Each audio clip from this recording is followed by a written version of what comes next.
In today's video, I want to show you how to fix messages failed to load, try again error on a Discord app.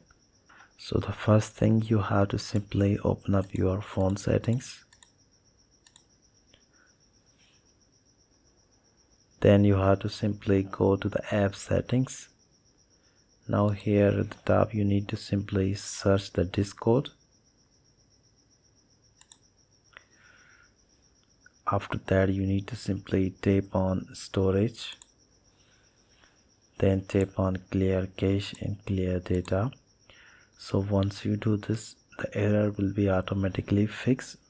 So this is basically a glitch when you want to open up your Discord messages section on a specific Discord server. You see basically this error.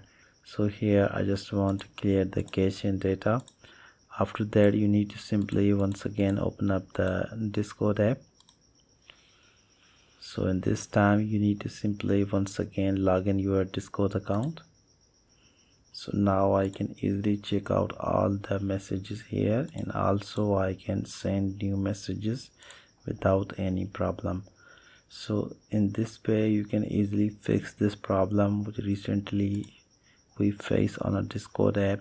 So if you want to fix this problem, so this is a great trick which helps you to successfully fix it. So I hope you enjoyed this video. If you find this video helpful for you, then please like, comment and share this video. Thank you so much for watching.